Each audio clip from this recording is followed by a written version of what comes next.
Welcome to End is the Future, a podcast that brings together great minds to address the opportunities and challenges of making businesses both sustainable and profitable.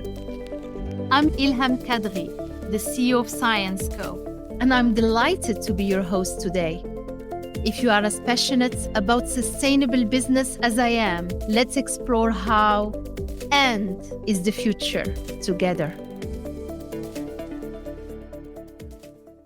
Hello, everyone. Today, I'm thrilled to be joined by my guest, the visionary explorer and pilot Bertrand Piccard, founder of the Climate Impulse project. Together, we will take you behind the scenes of this incredible endeavor, the first non-stop flight around the world, powered entirely by hydrogen with zero emission. He likes to call it the ultimate flight. Well, talk about what's been achieved so far, what's coming next, and how Syensqo's teams, together with our partners at Climate Impulse, UM6P, and we were there with Bertrand, we just came back from Morocco, and the OCP group are helping to make it all possible. Launched in 2024 and moving forward at an incredible pace, Climate Impulse is an ambitious 4-year mission to design, build, and test a groundbreaking aircraft, hydrogen-powered, never-done-before plane that will fly around the world non-stop for 9 days and 9 nights with zero emission. But it's not just about aviation and an aviation project. I like to describe it as a human, scientific, and environmental adventure, the first of its kind. A global flight powered only by clean energy. They said it's impossible. I know Bertrand say always, I will make the impossible possible, proving that innovation and sustainability can quite literally take us anywhere. It's the ultimate test of what we can achieve when technology and human ingenuity, determination and courage come together to serve a clean future for the planet, our home, Mother Earth. We are now in the 2nd year of developments, and what a journey it has been so far. The aircraft is taking shape in the Sable d'Olonne in France. New technologies are coming to life, and together we are overcoming challenges that once seemed impossible. And speaking of overcoming the impossible, Bertrand, you've spent your life, I would say, exploring, from flying around the world in a solar-powered plane, the Solar Impulse, back in 2016, and we were with you, actually, the former Solvay, to launching Climate Impulse. So tell us, where does that spirit of exploration come from? What drives you to keep pushing boundaries like this? And what role has Syensqo played in helping you achieve your ambitions over the past years? Well, I have to say that I have no credit for this. When I was a child, the people coming at home who were friends of my father and my grandfather were astronauts, divers, scientists, Nobel Prizes, environmentalists. And I thought it was normal to explore, to achieve the impossible, to change the paradigms. It was your routine in a way, Bertrand. Yes, exploration as a way to live. Yeah. And I have to admit that when I became a teenager, I was a bit depressed to see that it was not like this in the rest of the world. And this is when I understood how fortunate I have been to be inspired by these fantastic giants of science and exploration. And I felt a bit like a responsibility to continue. If you are inspired and you don't continue, it's wasted. Yeah. And I did not want to waste this experience. And I remember very well when I decided to have this type of life of an explorer. It was in July 1969. My father had just embarked in a submarine to dive in the Gulf Stream for a month, a submarine that he had built himself. And I was invited by Wernher von Braun to witness the liftoff of Apollo 11 in Cape Kennedy. And I thought, wow, that's the type of life I want. Wow. And now, to come to the second part of your question, thanks to Solvay before and thanks to Syensqo now, this dream of being an explorer becomes possible. Because if you dream and you achieve nothing, well, you're not an explorer, you're a dreamer. And when you find partners who are able to make an introductory speech as you have done, you think, wow, I'm so lucky to have people like this who support me, who make the dream possible. And Climate Impulse would be nothing else than a drawing on a piece of paper if you're not here with your team. And I love it because I think you came from a family of explorers. Your grandfather, Auguste, was actually a good friend of our founder, Ernest Solvay. Absolutely. He's the guy, and he's well known in Belgium because he inspired Hergé and Professor Tournesol of Tintin, right? And your father was also explorer. He went to the sea, and now you are back to the sky. But what is amazing, I've heard you often say that exploration is not about conquering new territories, but also about improving our quality of life. And you are very vocal about that and protecting our planet, right? And at Syensqo, we couldn't agree more. And that's why we are partnering once again with you for this daring and caring new mission. So now, as you can see, it's hard to believe it's already been nearly 2 years since Syensqo officially joined this incredible adventure. Since then, our scientists, and we call ourselves explorers, we like that, since the demerger from Solvay, scientists, engineers at Syensqo have been working hand in hand with your team, developing cutting-edge materials, composites, and specialty polymers to make these aircraft light, strong, and efficient. And you can really see it coming to life. Every component of the plane tells a story of innovation, creativity, disruption, and teamwork. And in fact, let me introduce everyone to one of the people driving this innovation forward, our very own Amandine Quinsha, who leads research and innovation for Climate Impulse at Syensqo. She truly embodies the pioneering spirit that defines these projects. Let's hear more from her. We've come to rely on aviation as a safe mean of movement. At the same time, I'm conscious about climate change and our impacts. If we want to limit global warming, energy transition is vital to create a sustainable future for our children. As a scientist, I feel that responsibility to face that challenge head-on. At Syensqo, we have a century of collaboration with explorers. Today, we continue to make history with the first non-stop around-the-world flights in a hydrogen aircraft. I love it.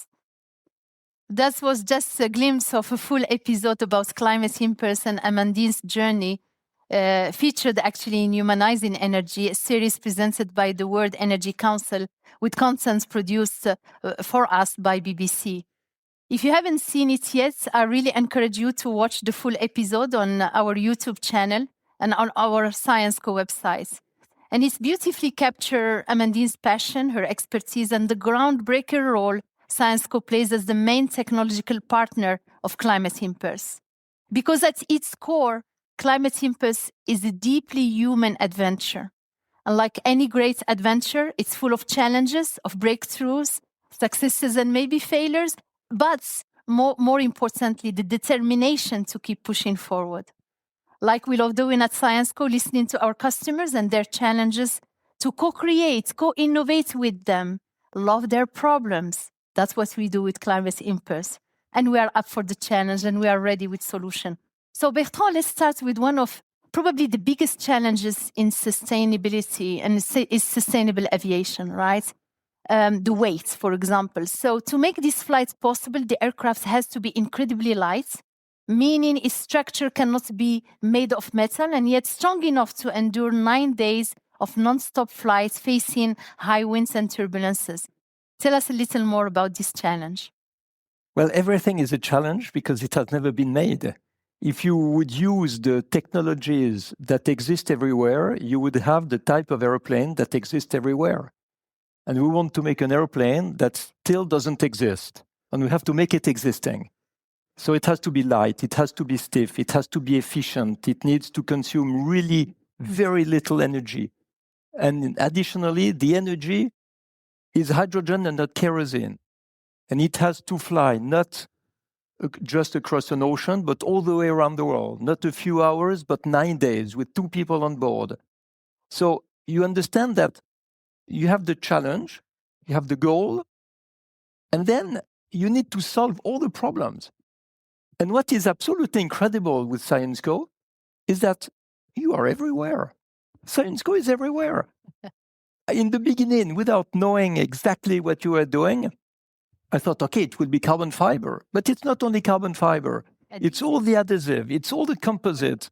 It's the membrane of the fuel cells. It's the electrolyte of the batteries. The coating. The coating of the plane. You are absolutely everywhere with a fantastic team. Yeah. And this is what is amazing. I mean, you heard the challenge, and here is the solution. Our teams at Syensqo are incredibly proud to contribute to this adventure, developing those advanced composite materials. Some of them do exist and others less, and specialty resins that are lighter and stronger than metal. And these materials form the entire airframe of the Climate Impulse aircraft. From the cockpit to the wings to the pods, everything is made out of composite, and that's what makes the aircraft lighter. They help the plane to stay remarkably light without ever compromising on safety and performance. And as we work towards those ambitious around the world flights, about 45,000 kilometers nonstop, every kilo, every gram, I should say, matters. The team's goal is to reduce the aircraft total weight of 6 tons by around 10% or 600 kilometers. And that might sound small, but this reduction alone could extend the plane's range by as much as 3,500 kilometers. A huge leap in endurance for a hydrogen-powered aircraft, never done before. And in fact, let's take a quick look at some of Syensqo's incredible explorers, our team in Hanover, in Wrexham, and Greenville, who are behind our composite innovations. The first time an airplane took to the sky, the challenge was set: go farther or faster or both. Since then, it's been a lifetime of problem solving and learning how materials can truly make the impossible possible. And now we're part of something really bold, the Climate Impulse project. In order to complete its flight, the aircraft must be highly efficient, which means cutting-edge lightweighting. That's where our composite solutions come in. Our materials are as strong as metal, but significantly lighter, with the same strength and better performance in extreme conditions. Today, the entire airframe of Climate Impulse is being made with Syensqo's composite materials. If we can reduce the total aircraft weight by nearly 600 kilos, we can gain over 3,500 kilometers of additional range. That's the power of composites and the opportunities we offer. Inspiring, isn't it, Bertrand? Yes, and it reminds me so many memories of the previous project, Solar Impulse, when it was Solvay helping us as a partner for light materials and composites. And can you imagine? It's 20 years ago. And the world of aviation was laughing, saying, guys, we're working with aluminium. We're not working with composite. Composite, that's for ships. And we developed together completely new ways to use composites in aeronautic. Solar Impulse was 10 times lighter than the best glider, proportionally, of course, to the size. And since then, you have the aeronautical industry who has taken it seriously. And I think we have participated together like this to making the airplanes lighter. And if you have an airplane crossing the Atlantic with 300 passengers who is 20% lighter, over the lifetime, it's 1 million tons of CO2 that is less in the atmosphere. Yeah. So it's incredible. And not only it is cleaner, but it uses less fuel and it is cheaper to use.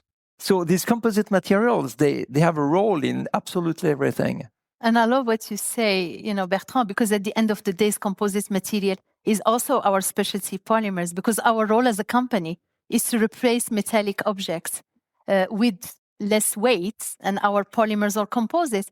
And if it's mobile, it consumes less fuel, it emits less CO2. We are synonymous to sustainability. That's the value proposition. So perfect demonstration here on how our teams are innovating together, even from across the globe. And now another major challenge, I would say, and I'm not sure we found yet a solution, is how to store liquid hydrogen. We are talking about keeping hydrogen here as an astonishing minus 250 degrees Celsius, obviously. safely for 9 continuous days. Bertrand, I know that hydrogen is the first element of the Mendeleev table. It's a small molecule. It likes leaking right and left. That must be one of the toughest parts of the mission, right? Yes. This is why there will be several flight missions progressively. We will start with test flights, and that will be batteries and electric motors. And then we'll make longer missions to fly to Morocco, for example. Love it. And there will be small hydrogen tanks. So it will be like a way to learn how to build the big ones. And then we'll have the big tanks, and the challenge is absolutely enormous. Because now, if you make a liquid hydrogen tank, the ratio of the weight of the content compared to the tank is 1 to 10. 10 times more for the tank than for the fuel. And we want to bring it 1 to 1. 1.5 tons of hydrogen, 1.5 tons of tank. So this is what Syensqo is working on. It's a big challenge. It's a huge one. It's absolutely incredible, but it is profoundly useful. Can you imagine when we make the demonstration, when you have composite materials for the first time for liquid hydrogen tanks, and airplanes, constructors will say, wow, we have the solution. Now we can use it also for us. Absolutely. And not only for aviation, we can go beyond, right? For industrial for use. Boats, for trains, for big trucks. For industrial use, yeah, absolutely. Absolutely. So, this is the biggest challenge today, but I have every faith in our scientists and our partner. And indeed, storing safely the liquid hydrogen at minus 250 degrees C for a flight like this could last up to 9 days. So to tackle this, our teams are exploring the use of Syensqo's advanced epoxy resins and composite materials designed to deliver exceptional toughness, fire resistance is important, and durability even in the extreme cryogenic environments. These materials can withstand intense stress, temperature fluctuations, and fatigue, all while keeping the structure incredibly light. So the goal is to design a fully composite cryogenic tank, one that's both strong and lightweight. And if successful, it could reach a gravimetric index of around 50%, meaning the tank could carry almost as much hydrogen as its own weight. That level of efficiency would be a real game changer, maximizing the aircraft's energy to weight ratio and extending its range. And of course, insulation is critical. The tank must maintain cryogenic temperatures using vacuum and multi-layer insulation technologies. So our advanced composites could also play a key role here, combining thermal efficiency with structural strength to maintain stability under these extreme conditions. And if we succeed, and we will, I'm sure, these innovations won't just power one aircraft. They'll open new possibilities for sustainable aviation, proving that advanced material can truly help us fly towards a cleaner future. Now, Bertrand, once the hydrogen is safely stored, right, and it's done, the next challenge is how to turn it into power. How do you generate and manage clean energy throughout such a long flight? How does the aircraft actually stay powered? So you have to understand that the liquid hydrogen is always evaporating a little bit. That's called the boil-off. So it comes from liquid to gas, and the gas goes in the fuel cell and is magically transformed into water and electricity. And the electricity runs the electric motor. Absolutely. But you need to cool down the fuel cell because the fuel cell becomes very hot. So what is the world today giving as solutions? Heat exchanger, a radiator in the front of the plane to take the external air, cool down the fuel cell. It makes resistance, it makes drag, it reduces the range by 5 to 6,000 kilometers because of additional resistance, and we cannot succeed. So we need to turn this into efficiency. So you take the heat, but this is done for trucks, but it's not done for airplanes. So we have to invent completely the system. You turn the heat of the fuel cell into a gas, changing the phase from a liquid. It runs a turbine, producing electricity. And with the wasted heat, you produce 10% more electricity than what you had without the turbine. And you use the wasted heat to increase the efficiency and the yield. And this is what I love. Yeah. Because to all the world, we can say, look, each energy, each calorie that is wasted can be turned into energy. And at the end, you have data centers that are using energy, producing heat, and you use this heat to heat a city, to heat the water for inhabitants.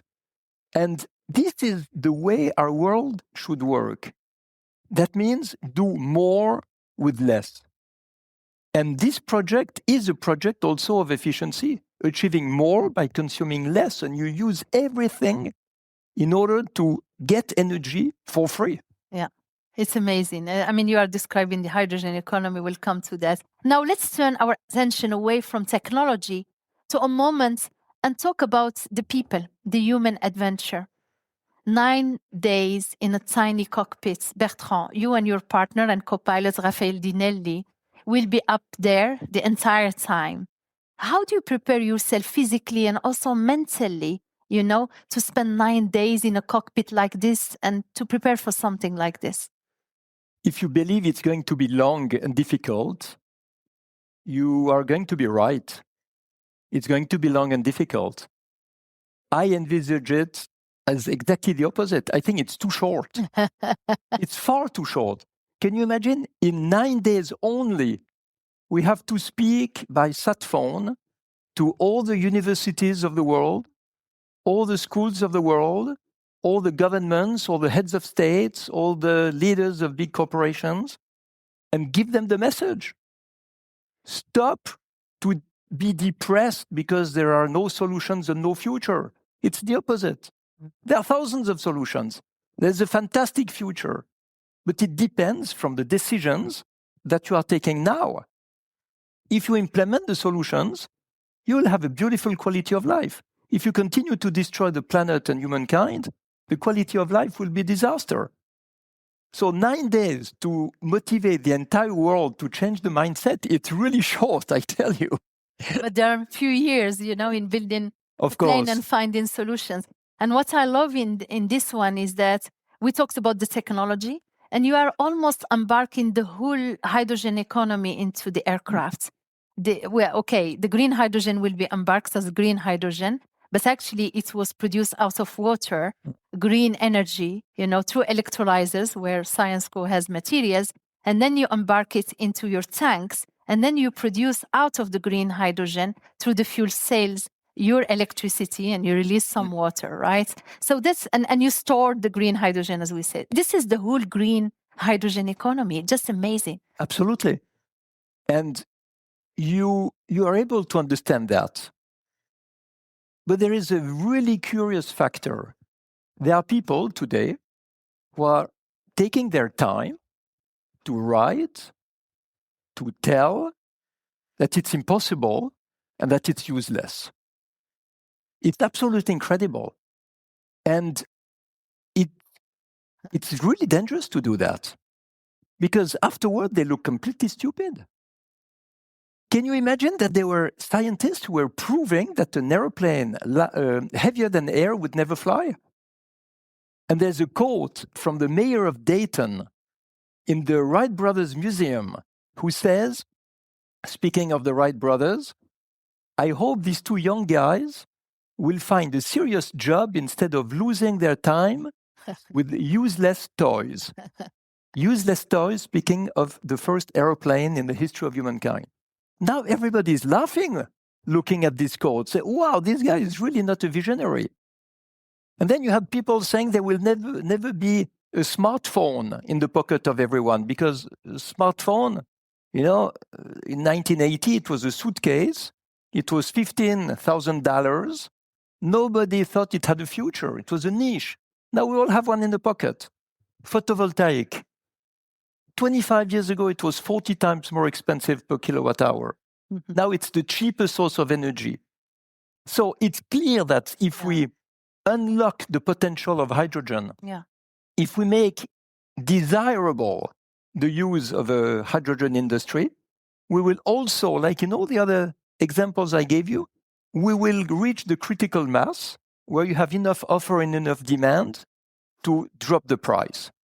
Yeah. And then it will be available for everyone and it will be obvious. So that's the fate of pioneers. Here, it's like if we are crazy because we think of changing the industry, but when it will be done, people will say, yes, it was maybe easy because we have it now available and everybody will do it and forget maybe how difficult it was in the beginning. And that's the beauty of pioneers and the duty, I would say, of pioneers like you and Syensqo. I mean, we are a scientific company and all of our people and explorers. But in a way, this is, the normal story of any innovation. I mean, look at the EVs and the cars. Half of the cost was a battery just a few years ago. Now it's just cheap. And, some people build this very efficiently. This is why the people who believe that something is impossible should not disturb the one who are trying to make it. You will prove them wrong and we'll prove them wrong with you. And it's a powerful reminder that innovation is about people and people and people just as much as technology, because human endurance is what makes these scientific challenges achievable. So now I want to come back to our partnership with Morocco's University Mohammed VI Polytechnique, because it's not just collaboration on materials, it's also about how we are bringing artificial intelligence into Climate Impulse.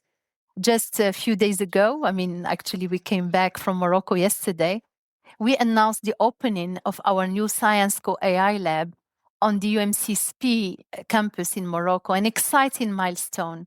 There we are combining our strength in AI for science, materials for energy, and biotech to accelerate the breakthroughs this project needs.